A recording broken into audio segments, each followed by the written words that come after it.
이 순간까지 오는데 65년이 걸렸다. 300명의 시선이 나에게 집중되었다. 며느리가 곰을 만지작거리는 노인네라고 했던 내게. 하지만 3개월 전만 해도 나는 아무것도 아니었다. 아니, 그렇게 믿고 있었다. 모든 것이 무너져 내리던 그날부터 진짜 이야기가 시작되었다. 부산 해운대구 달맞이길 중턱 오래된 소나무들 사이로 기와 지붕이 조용히 자리 잡고 있었다. 새벽 6시 동쪽 바다 너머로 떠오르는 해가 한옥의 처마 끝을 붉게 물들였다.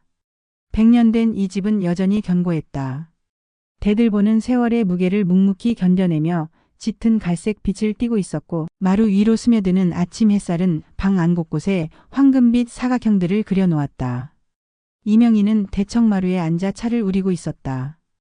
65세의 나이에도 그녀의 손놀림은 여전히 섬세했다.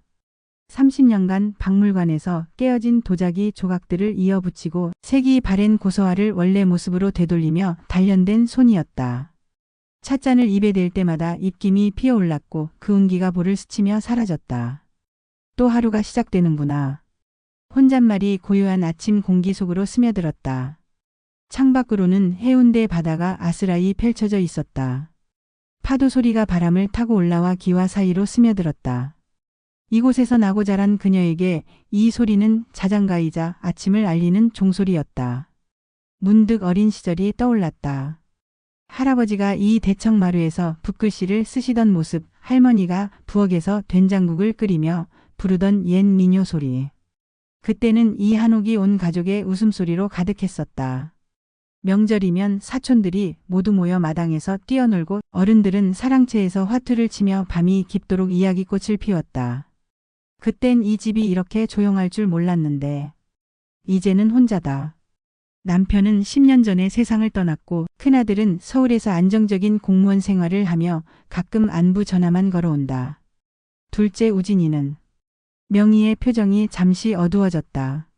1년 넘게 연락이 끊어진 채였다. 사업이 어렵다는 소식만 간접적으로 들었을 뿐이다. 차가운 바람이 처마 끝을 스치며 지나갔다. 겨울이 깊어가고 있었다. 마당의 감나무는 이미 잎을 모두 떨어뜨렸고 남은 것은 앙상한 가지들 뿐이었다. 하지만 명희는 알고 있었다. 봄이 오면 그 가지에서 다시 새싹이 돋아날 것이라는 걸. 오전 9시경 대문 밖에서 발자국 소리가 들렸다. 명희는 찻잔을 내려놓고 귀를 기울였다. 평소보다 무거운 발걸음이었다. 구두 뒤축이 돌계단을 오르는 소리가 또박또박 들렸다. 이명희 씨 계시나요? 낯선 남자의 목소리였다. 공무원의 그것처럼 정중하면서도 격식을 차린 어조였다. 명희는 천천히 일어나 현관으로 향했다. 대문을 열자 정장을 입은 중년 남성 2명이 서 있었다. 한 사람은 서류 가방을 들고 있었고 다른 한 사람은 카메라를 목에 걸고 있었다. 안녕하세요. 문화재청에서 나왔습니다. 대개 한옥 관련해서 말씀드릴 일이 있어서요. 문화재청. 명희의 마음이 순간 두근거렸다. 박물관에서 일할 때 자주 들었던 이름이었다. 하지만 자신의 집과 관련해서 들어보는 것은 처음이었다. 들어오세요. 찬 바람이 불어요. 응접실에 앉은 공무원은 서류 가방에서 공문을 꺼냈다. 문화재청 도장이 선명하게 찍혀있는 공식 문서였다. 명희는 안경을 꺼내 써가며 천천히 읽어 내려갔다. 근대 한옥 건축 양식 보존 가치 인정. 문화유산 등록 검토. 국가기증시 평생관리인 거주 보장. 글자 하나하나가 마음속에 깊이 새겨졌다. 증조할아버지가 지은 이 집이 자신이 태어나고 자란 이 터전이 국가가 보호해야 할 문화유산이라니. 가슴 한편이 뿌듯하면서도 다른 한편으론 불안했다. 시간을 두고 천천히 생각해 보세요. 급한 일은 아니니까요. 공무원들이 돌아간 후 명희는 홀로 공문을 다시 읽었다. 바람이 창문을 두드리고 있었다. 마치 무언가 중요한 변화가 다가오고 있음을 알리는 것 같았다. 저녁 무렵 휴대폰이 울렸다. 화면에 우진이라는 이름이 떠올랐다. 1년 만에 연락이었다. 엄마 나야. 우진이. 목소리에 뭔가 다급함이 섞여 있었다. 명희는 가슴이 철렁했다. 그래 우진아. 어떻게 지내니? 소미는? 엄마, 우리 내일 부산으로 내려갈게. 할 얘기가 있어.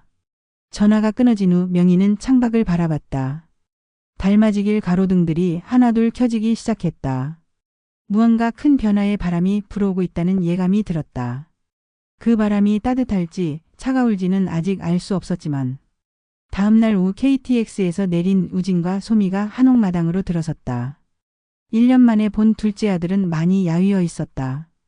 턱선이 날카로워졌고 눈가에는 피로의 흔적이 역력했다. 반면 소미는 여전히 단정한 모습이었지만 명희의 인사에 대한 반응이 예전만큼 따뜻하지 않았다. 어머님, 오랜만이에요. 소미의 목소리는 정중했지만 어딘가 형식적이었다. 그녀의 시선이 한옥 곳곳을 훑어보는 것을 명희는 놓치지 않았다. 마치 감정가가 물건의 가치를 측정하는 듯한 그런 차가운 시선이었다. 우진은 어머니 앞에 앉아서도 제대로 눈을 마주치지 못했다. 손가락으로 무릎을 두드리는 버릇이 더 심해진 것 같았다. 어린 시절 거짓말을 할 때 나타나던 그 버릇 말이다. 엄마 건강은 괜찮으시죠? 응, 괜찮단다. 너희들은 어때? 소미 얼굴이 좀 마른 것 같은데. 소미가 살짝 미소를 지었지만 그 미소는 금방 사라졌다. 그녀는 우진의 팔꿈치를 살짝 찔렀다. 무언가를 빨리 말하라는 신호처럼 보였다. 명희가 정성스럽게 준비한 저녁상을 받으며 우진이 입을 열었다. 엄마, 사실 할 말이 있어요. 그래, 뭔데? 우진의 목소리가 떨렸다. 그는 잠시 머뭇거렸다. 내가 뭘 잘못했을까 하는 생각이 그의 머릿속을 맴돌았다. 어머니 앞에서 자신의 실패를 인정하는 일이 이렇게 어려울 줄 몰랐다. 어머님, 우진이가 하고 싶은 말은요. 소미가 대신 말을 이어받았다. 그녀의 말투는 평소보다 더 또렷했고 마치 미리 연습해온 것 같았다. 어머님이 이 큰 집에서 혼자 사시는 게 걱정돼서요. 건강도 챙기셔야 하고. 명희는 젓가락을 놓고 며느리를 바라봤다. 소미의 눈동자가 미묘하게 흔들리고 있었다. 무언가 숨기고 있다는 신호였다. 그래서요. 저희랑 서울에서 함께 사시면 어떨까 해서요. 요즘 좋은 아파트들이 많이 나왔거든요. 함께 살자는 제안. 표면적으로는 효심처럼 들렸다. 하지만 명희는 30년간 박물관에서 일하며 사람들의 진짜 의도를 읽는 눈을 키워왔다. 소미의 제안 뒤에 숨어있는 계산을 감지할 수 있었다. 식사 후 소미가 설거지를 도우며 본격적인 이야기를 꺼냈다. 어머님, 솔직히 말씀드릴게요. 이 집이 너무 오래됐잖아요. 오래된 게 문제야? 아니에요. 그런 게 아니라 관리가 힘드시잖아요. 겨울에는 추우시고 여름에는 습하고. 소미의 말 사이사이로 진짜 의도가 스며나왔다. 그녀는 이 집을 낡은 것, 불편한 것으로 치부하고 있었다. 명희에게는 100년 가문의 역사가 담긴 소중한 터전이었지만 소미에게는 그저 처분해야 할 부동산일 뿐이었다. 그리고 요즘 해운대 집값이 많이 올랐다던데요. 이 집 팔면 서울 강남에 괜찮은 아파트 한 채는 살 수 있을 것 같은데. 결국 나왔다. 명희의 표정이 굳어졌다. 집을 팔라는 얘기야. 그런 게 아니라 어차피 어머님 돌아가시면 상속세도 내야 하고 관리도 어렵고 미리미리 정리하시는 게. 말을 하면서도 소미 자신도 자신의 말이 너무 직설적이라는 걸 느꼈다. 하지만 이미 입 밖으로 나온 말을 되돌릴 수는 없었다. 우진이 급하게 끼어들었다. 엄마, 소미가 그런 뜻이 아니에요. 그냥 어머니 편의를 생각해서. 하지만 그의 변명은 힘이 없었다. 명희는 아들의 얼굴을 유심히 바라봤다. 그의 눈동자에서 절박함을 읽을 수 있었다. 정말 몰랐어요. 우진의 마음속 목소리가 들리는 것만 같았다. 어머니가 이렇게 상처받을 줄 정말 몰랐다는. 그날 밤 명희는 홀로 대청마루에 앉아 생각에 잠겼다.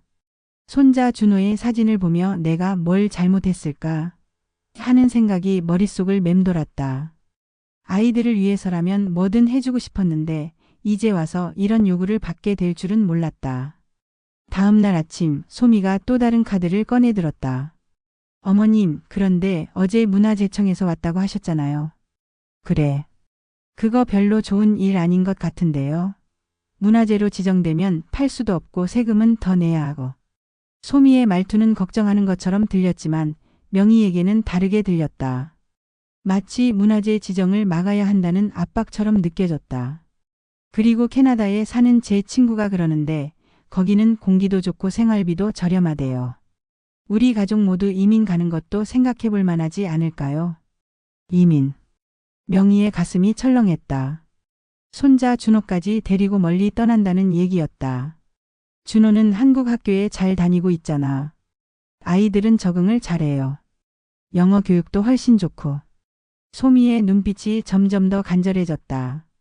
그녀 안에는 늘 부족함이 있었다.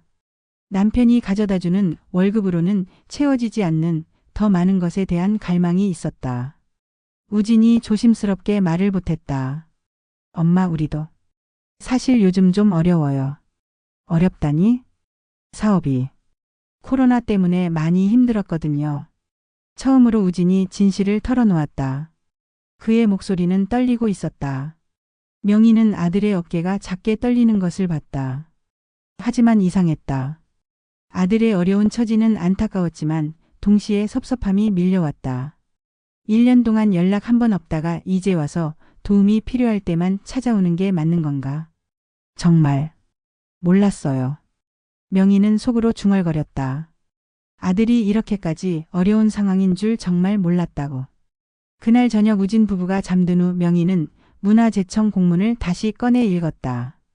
바람이 창문을 두드리고 있었다. 이 집을 지켜야 할까 아니면 가족을 위해 포기해야 할까? 그녀의 마음속에서 첫 번째 균열이 시작되고 있었다. 우진 부부가 온 지 사흘째 되는 날 하늘이 무거운 구름으로 덮여 있었다. 바람이 세차게 불어와 한옥의 처마 끝을 흔들었다. 마치 무언가 불길한 일이 일어날 것을 예고하는 것 같았다. 문화재청에서 다시 연락이 왔다. 정밀 조사를 위해 전문가들이 오후에 방문한다는 내용이었다. 명희는 아들 부부에게 이 사실을 알렸지만 그들의 반응은 싸늘했다. 소미의 얼굴이 순간 굳어졌다. 그녀의 눈동자에 무언가 위험한 빛이 스쳤다. 문화재 지정이 되면 자신들의 계획이 완전히 틀어진다는 걸 알고 있었기 때문이다. 어머님, 정말 문화재로 지정하실 거예요. 아직 결정한 건 아니야. 조사를 받아보고 생각해 볼 거란다. 소미가 우진의 팔을 잡아 끌었다. 두 사람은 부엌으로 들어가 속삭이기 시작했다. 명희에게는 그 속삭임이 음모처럼 들렸다. 오후 방문을 앞두고 명희는 정성스럽게 준비를 했다. 30년간 박물관에서 일한 경험으로 문화재 조사가 얼마나 중요한지 잘 알고 있었다. 한옥 곳곳을 정리하고 전통차와 한가를 준비했다. 특히 할머니가 물려주신 나전칠기 찻상과 고려청자 찻잔을 꺼내 놓았다. 이 집의 진짜 가치를 보여드려야지. 명희는 혼자 중얼거리며 미소 지었다. 이 한옥이 단순한 오래된 집이 아니라 한국의 전통 건축미와 생활 문화가 고스란히 살아있는 문화유산이라는 것을 보여주고 싶었다. 하지만 소미는 다른 계획을 세우고 있었다. 오후 2시 문화재청 조사단이 도착했다. 건축사, 역사학자, 사진작가 등 5명의 전문가들이었다. 명희는 정중하게 인사하며 그들을 안내했다. 이 집은 1923년에 제 증조 할아버지께서 지으신 겁니다. 전통 한옥 양식을 그대로 따라 만들어졌고 명희의 설명이 시작되었다. 그녀의 목소리에는 자부심이 가득했다. 조사단들도 한옥의 아름다운 구조와 잘 보존된 상태에 감탄했다. 그때였다. 소미가 갑자기 끼어들었다. 죄송한데요. 실은 이 집이 너무 낡아서 안전에 문제가 있어요. 명희의 얼굴이 순간 굳어졌다. 소미가 무슨 말을 하려는지 직감적으로 알 수 있었다. 비가 오면 여기저기 새고 겨울에는 너무 춥고 사실 보수 비용도 만만치 않아서 가족들이 걱정하고 있거든요. 조사단의 표정이 미묘하게 변했다. 소미는 거기서 멈추지 않았다. 그리고 이런 오래된 집들이 화재 위험도 높다고 하던데 어르신이 혼자 사시기엔 너무 위험한 것 같아요. 명희의 온몸이 굳어버린 것 같았다.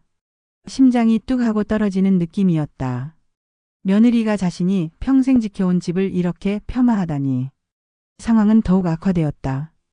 명희가 정성스럽게 준비한 전통차를 대접하자 소미가 또다시 입을 열었다. 어머님이 워낙 전통적인 걸 좋아하셔서 요즘 젊은 사람들 입맛에는 좀 맞지 않을 수도 있어요. 조사단 중 한 명이 고려청자 찻잔을 들고 감탄했다. 이 찻잔 정말 아름답네요. 언제 것인지 알 수 있을까요? 명희가 대답하려는 순간 소미가 먼저 말했다. 아, 그냥 오래된 그릇이에요. 어머님이 골동품 모으시는 게 취미셔서. 그냥 오래된 그릇. 그 말이 명희의 가슴에 비수처럼 꽂혔다. 할머니가 물려주신 고려청자를 박물관에서 일하며 그 가치를 누구보다 잘 아는 명희에게 그냥 오래된 그릇이라고 했다. 명희는 아들을 바라봤다. 우진이 뭐라도 말해주길 기대했다. 하지만 그는 고개를 숙인 채 아무 말도 하지 않았다. 우진아. 엄마 소미 말이 틀린 건 아니잖아요. 우진의 말이 명희의 마지막 희망을 무너뜨렸다. 아들이 며느리의 편을 든 것이다. 소미는 거기서 멈추지 않았다. 조사단이 한옥 구석구석을 살펴보는 동안 그녀는 계속해서 집의 단전만을 부각시켰다. 여기 보세요. 벽에 금이 가 있죠? 그리고 이 마루는 삐걱거려서 밤에 잠을 설칠 정도예요. 조사단의 관심이 점점 식어가는 것을 느낄 수 있었다. 명희의 얼굴에서 혈색이 빠져나갔다. 가장 충격적인 순간은 저녁 무렵이었다. 소미의 캐나다 교포 친구 2명이 갑자기 찾아왔다. 소미는 친구들을 한옥으로 안내하며 말했다. 봐, 내가 말했잖아. 정말 낡았지? 이런 데서 어르신이 혼자 사시면 얼마나 불편하겠어. 친구 중 한 명이 대청마루를 보며 고개를 저었다. 정말 관리가 힘들겠네. 캐나다 같으면 이런 집은 진작 철거했을 텐데. 명희가 정성스럽게 차린 저녁상을 보고 소미가 친구들에게 속삭였다. 시골 음식이라 좀 짜고 담백할 거야. 우리 어머님이 워낙 전통적이셔서. 그 순간 명희의 눈에서 눈물이 핑 돌았다. 자신이 온 정성을 다해 만든 음식을 시골 음식이라고 부르다니. 그날 밤 손님들이 모두 돌아간 후 명희는 혼자 대청마루에 앉아 있었다. 비가 내리기 시작했다. 빗방울이 기와를 두드리는 소리가 마음을 더욱 쓸쓸하게 만들었다. 그 사람이 날 이렇게 생각하고 있었다니. 소미에 대한 실망감이 밀려왔다. 하지만 더 큰 상처는 아들이 자신을 지켜주지 않았다는 사실이었다. 우진이 조심스럽게 다가왔다. 엄마. 소미가 좀 심했죠. 그래, 좀 심했구나. 명희의 목소리는 담담했다. 너무 차분해서 오히려 서늘했다. 하지만 엄마, 소미 말도 일리가 있어요. 이 집 관리하시는 게 힘드시잖아요. 그래서 그냥 우리랑 함께 사시면 안 될까요? 명희는 아들을 바라봤다. 우진의 눈에서 절박함을 읽을 수 있었다. 하지만 그 절박함이 어머니에 대한 걱정 때문인지 아니면 다른 이유 때문인지 이제는 알 수 없었다. 우진아, 엄마가 너희에게 짐이니? 그런 게 아니에요. 그냥 뭐? 우진이 대답하지 못했다. 명희는 천천히 일어났다. 내일부터 나는 혼자 있을 시간이 필요하겠다. 비는 여전히 내리고 있었다. 창밖의 세상은 점점 흐려져 갔다. 명희의 마음속에서도 무언가가 흐려져 가고 있었다. 그날 밤 명희는 처음으로 자신만의 계획을 세우기 시작했다. 우진 부부가 서울로 돌아간 후 한옥은 다시 고요해졌다. 하지만 이번 고요함은 전과 달랐다. 마치 폭풍이 지나간 후의 적막 같았다. 명희는 대청마루에 혼자 앉아 멍하니 마당을 바라봤다. 며칠 전까지만 해도 아름답게 보이던 감나무와 소나무들이 이제는 을씨년스럽게만 느껴졌다. 소미가 흘린 말들이 계속 귓가에 맴돌았다. 낡은 집, 시골 음식, 그냥 오래된 그릇. 30년간 박물관에서 일하며 쌓아온 자부심이 며느리의 몇 마디 말에 산산조각이 나버린 것 같았다. 내가 정말 쓸모없는 늙은이일까? 명희는 자신의 손을 내려다봤다. 주름이 깊어진 손이지만 여전히 섬세한 작업을 할 수 있는 손이었다. 하지만 지금은 그 손마저 떨리고 있었다. 다음 날 아침 명희는 작업실로 들어갔다. 30년간 복원해온 작품들이 진열되어 있었다. 조선시대 나전 7기 보석함, 고려청자 향로, 한지로 만든 전통 부채. 하나하나가 그녀의 혼이 담긴 작품들이었다. 하지만 소미의 말이 다시 떠올랐다. 어머님이 만지작거리는 고물들. 고물. 그녀가 평생을 바쳐 복원한 문화재들이 며느리에게는 그저 고물이었다. 명희는 책상에 앉아 고개를 숙였다. 울음조차 터지지 않았다. 속은 이미 다 부서진 뒤였다. 가슴 깊은 곳에서부터 공허함이 밀려왔다. 마치 자신의 존재 자체가 의미 없어진 것 같은 느낌이었다. 그래, 나는 이제 늙은이야. 아무도 필요로 하지 않는. 자책의 목소리가 머릿속을 가득 메웠다. 아들도 며느리도 자신을 짐으로 여기고 있다는 생각이 들었다. 이 짐마저 팔아버리고 싶다는 그들의 속내가 이제야 선명하게 보였다. 점심시간이 되었지만 식욕이 없었다. 부엌에 혼자 서서 라면 하나를 끓였다. 평소 같으면 정성스럽게 반찬을 만들고 예쁘게 상을 차렸을 텐데 이제는 그럴 기력조차 없었다. 시골 음식이라 좀 짜고 담백할 거야. 소미의 말이 또 떠올랐다. 명희는 젓가락을 놓았다. 음식이 목으로 넘어가지 않았다. 거실로 돌아와 소파에 털썩 주저앉았다. TV를 켜봤지만 화면이 눈에 들어오지 않았다. 온 세상이 흐릿하게 느껴졌다. 핸드폰을 들어 큰아들에게 전화를 걸까 하다가 멈췄다. 큰아들에게 둘째네 이야기를 하면 형제간의 갈등만 생길 것 같았다. 결국 핸드폰을 다시 테이블에 내려놓았다. 나는 정말 혼자구나. 그제야 눈물이 쏟아지기 시작했다. 참고 또 참았던 눈물이 둑이 터지듯 흘러내렸다. 어깨가 떨렸고 숨이 막혔다. 아이고, 아이고. 탄식만이 빈 한옥에 메아리쳤다. 그때 핸드폰이 울렸다. 처음에는 받고 싶지 않았다. 아마 또 어떤 보험이나 대출 권유 전화일 것이라고 생각했다. 하지만 벨소리가 계속 울려서 어쩔 수 없이 받았다. 여보세요? 이명애 선생님이신가요? 국제박물관협회 아시아지부에서 연락드립니다. 낯선 목소리였다. 하지만 국제박물관협회라는 말에 명희의 귀가 번쩍 뜨였다. 네, 맞습니다. 선생님께서 복원하신 12세기 고려 나전 7기 작품이 이번에 유네스코 세계기록유산 등재 후보로 추천되었습니다. 명희의 손에서 핸드폰이 미끄러질 뻔했다. 심장이 쿵쾅거리기 시작했다. 그리고 이에 대한 공로를 인정받아 선생님께서 올해 아시아 전통공예 보존 공로상 수상자로 선정되셨습니다. 저요. 명희의 목소리가 떨렸다. 믿기지 않았다. 시상식은 다음 주 서울에서 있을 예정이고 국내외 박물관 관계자들이 대거 참석할 예정입니다. 참석 가능하시겠습니까? 전화를 끊은 후 명희는 그대로 소파에 앉아 있었다. 방금 들은 이야기가 현실인지 꿈인지 구분이 되지 않았다. 12세기 고려 나전 7기. 유네스코 세계기록유산. 그 작품은 3년 전에 완성한 것이었다. 거의 부서져 형태를 알아볼 수 없었던 나전 7기 보석함을 6개월에 걸쳐 복원한 작품이었다. 당시 박물관 관계자들도 감탄했던 작품이었지만 이렇게까지 큰 인정을 받을 줄은 몰랐다. 명희는 서둘러 작업실로 갔다. 책장에서 그 작품의 복원 과정을 담은 포트폴리오를 꺼냈다. 복원 전과 후의 사진, 사용한 재료들, 복원 기법에 대한 상세한 기록들이 빼곡히 적혀 있었다. 사진 속의 작품이 새삼 아름답게 보였다. 자개가 빛을 받아 오색 찬란하게 빛나는 모습, 섬세한 문양들이 완벽하게 복원된 모습. 이것이 바로 자신이 해낸 일이었다. 그날 오후 또 다른 전화가 걸려왔다. 이번에는 일본 교토국립박물관이었다.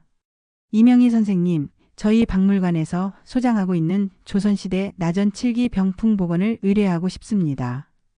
5년 프로젝트로 10억 원 규모입니다. 10억 원. 명희는 귀를 의심했다. 선생님의 실력은 이미 세계적으로 유명합니다. 꼭 함께 작업하고 싶습니다.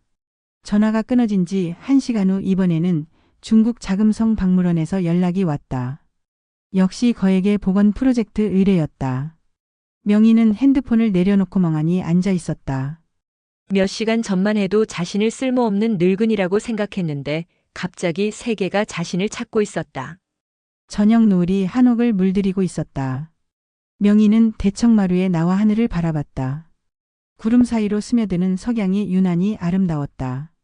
소미가 내 가치를 몰랐구나.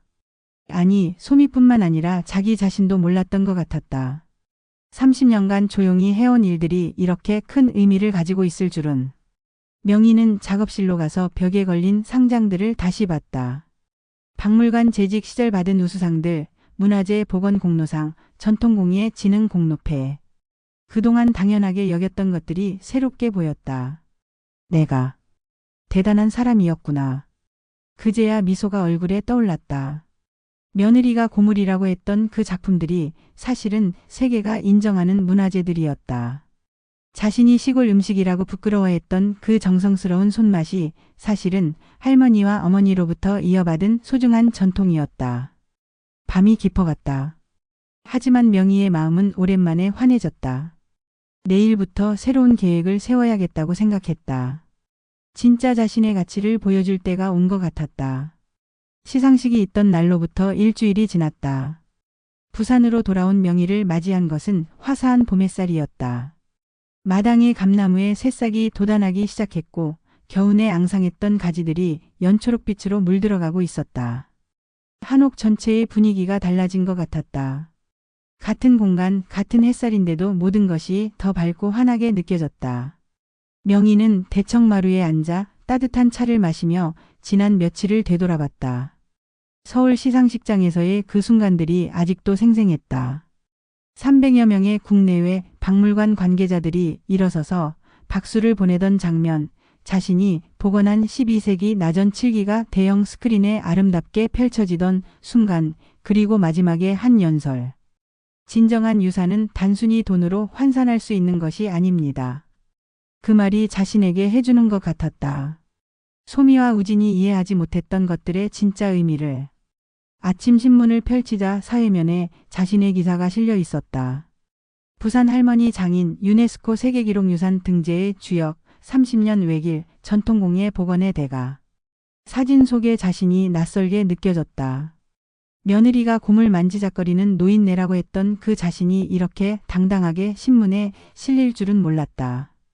오후에는 KBS에서 인터뷰 요청 전화가 왔다. 한국의 숨은 장인이라는 프로그램에 출연해달라는 것이었다. 명희는 정중히 승낙했다. 자신의 이야기가 더 많은 사람들에게 전해져 전통공예의 가치를 알리는데 도움이 되길 바랐다. 전화를 끊은 후 핸드폰이 또 울렸다. 문화재청이었다. 이명희 선생님, 선생님의 한옥을 꼭 문화유산으로 등록하고 싶습니다. 그리고 국가에서 달맞이 전통공예 전수관 설립을 지원하겠습니다. 명희의 얼굴에 환한 미소가 떠올랐다. 한옥을 지키면서도 새로운 일을 시작할 수 있게 된 것이다. 그 무렵 서울에서는 우진 부부에게 시련이 닥치고 있었다. 소미의 이민 계획은 완전히 물거품이 되었다. 시어머니의 한옥이 문화재로 지정되면서 매각이 불가능해진 것은 물론이고 명희의 갑작스러운 명성으로 인해 주변의 시선도 달라졌다. 소미의 캐나다 교포 친구들은 명희의 기사를 보고 연락해왔다. 소미야, 내 시어머니가 이렇게 대단한 분이셨구나. 우리가 그날 실례를 했네. 그제야 소미는 자신이 얼마나 큰 실수를 했는지 깨달았다. 세계적으로 인정받는 장인을 곰을 만지작거리는 노인네라고 폄하했다니. 우진은 더욱 절망적이었다. 카페 사업 실패로 인한 3억 원의 빚은 그대로 남아있었고 어머니께 도움을 청하기도 이제 어색한 상황이 되었다. 무엇보다 자신이 가장 존경해야 할 어머니를 배신했다는 죄책감이 그를 짓눌렀다. 결국 소미는 견디지 못하고 혼자 캐나다로 떠났다. 이민이 아니라 그냥 도피였다. 우진은 홀로 남겨져 빚더미 속에서 이혼 서류까지 받게 되었다. 6개월이 지난 어느 가을 저녁 우진이 혼자 부산으로 내려왔다. 얼굴은 더욱 수척해졌고 옷차림도 초라했다. 하지만 예전과 다른 점이 있었다. 눈빛이 진실해 보였다. 엄마. 대문 앞에서 우진은 한참을 머뭇거렸다. 용기가 나지 않았다. 하지만 결국 대문을 두드렸다. 명희가 문을 열었을 때 아들의 모습에 가슴이 아팠다. 하지만 쉽게 말을 건네지는 않았다. 들어와.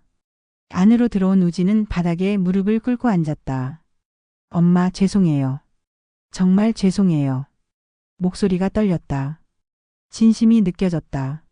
소미 때문만이 아니에요. 저 자신이 잘못했어요. 엄마가 얼마나 대단한 분인지, 이 집이 얼마나 소중한지 아무것도 몰랐어요. 명희는 아들을 바라봤다. 몇 달 전의 분노는 이미 사라진 후였다. 시상식을 통해 자신의 가치를 확인한 후 마음에 평안이 찾아왔다. 누군가를 원망하며 살 이유도 없어졌다. 우진아, 일어나거라. 엄마. 내가 돌아온 게 다행이다. 명희는 아들의 손을 잡고 일으켜 세웠다. 우진의 눈에서 눈물이 흘러내렸다. 엄마, 저 어떡하죠? 빚도 있고 소미는 떠나고. 괜찮다. 아직 늦지 않았어. 명희의 목소리는 따뜻했다. 엄마가 이제 전통공예 전수관을 시작할 거야. 내가 도와줄 수 있겠니? 우진의 눈이 커졌다. 제가 도울 수 있을까요? 물론이지. 너도 내 아들이잖아. 그로부터 6개월 후 달맞이 전통공예 전수관이 문을 열었다. 한옥의 별채를 확장해서 만든 아름다운 공간이었다. 국내외에서 온 젊은 작가들이 명희에게 전통 나전 칠기와 한지공예를 배우고 있었다. 우진은 전수관의 운영을 맡았다. 과거 카페 사업에서 쌓은 경험이 도움이 되었다. 무엇보다 어머니와 함께 일하면서 자신이 정말 보람을 느끼는 일이 무엇인지 깨달았다. 명희는 일본과 중국의 복원 프로젝트도 성공적으로 진행했다. 경제적으로도 여유가 생겼고 무엇보다 자신의 기술을 다음 세대에 전수한다는 보람이 컸다. 어느 저녁 전수관에서 수업을 마친 후 명희는 대청마루에 앉아 석양을 바라봤다. 젊은 제자들이 마당에서 웃으며 이야기하는 소리가 들려왔다. 우진도 그들과 함께 어울리며 밝은 표정을 짓고 있었다. 그날 이후 나는 다시 예전의 내가 아니었다. 명희는 속으로 중얼거렸다. 소미의 모욕을 받았던 그날이 오히려 전환점이 되었다. 자신의 진짜 가치를 발견하게 해준 계기였던 것이다. 한옥마당에 심어놓은 새 나무들이 무럭무럭 자라고 있었다. 봄에 심은 매화나무는 벌써 한 뼘이나 컸다. 내년 봄에는 꽃을 피울 것이다. 사람도 나무와 같은 것 같았다. 뿌리가 깊고 튼튼하면 어떤 시련이 와도 견딜 수 있고 때가 되면 아름다운 꽃을 피울 수 있다. 자신의 뿌리는 이 한옥이었고 30년간 쌓아온 기술과 지혜였다. 누군가를 용서한다는 건 결국 나를 자유롭게 하는 일이었다. 소미에 대한 원망을 놓아버리고 나니 마음이 한결 가벼워졌다. 우진을 다시 받아들이고 나니 가족의 의미도 새롭게 느껴졌다. 겨울이 지나고 다시 봄이 왔다. 전수관 마당의 매화가 정말로 꽃을 피웠다. 하얀 꽃잎이 바람에 흩날리는 모습이 눈부시게 아름다웠다. 명희는 새로운 제자들과 함께 나전 칠기 작업을 하고 있었다. 나이 어린 제자가 물었다. 선생님, 이 기법을 배우는데 얼마나 걸려요? 평생이란다. 평생 배우는 거야. 명희는 미소 지으며 답했다. 하지만 그 과정 자체가 아름다운 거란다. 매일매일 조금씩 나아지는 자신을 발견하는 기쁜 말이야. 저녁 무렵 우진이 다가와 말했다. 엄마, 내일 서울에서 방송국 사람들 온다면서요. 많이 바쁘시겠네요. 괜찮단다. 이제 좀 익숙해졌어. 명희는 아들의 어깨를 토닥였다. 우진아, 고마워. 내가 돌아와줘서. 엄마야말로. 저를 용서해줘서 고마워요. 해가 지고 있었다. 달맞이길 위로 저녁놀이 곱게 물들어가고 있었다. 한옥 처마 끝에 걸린 풍경이 바람에 살랑거리며 맑은 소리를 냈다. 진정한 부는 집이나 돈이 아니라 자기 삶을 스스로 일구고 남과 나누는 힘이라는 것을 명희는 이제야 깨달았다. 그리고 그 깨달음을 다음 세대에 전해주는 것이 자신의 사명이라는 것도. 그날 밤 명희는 오랜만에 깊은 잠에 들었다. 꿈속에서 할머니가 나타나 미소 지으며 말했다. 잘했다, 명희야. 정말 잘했어.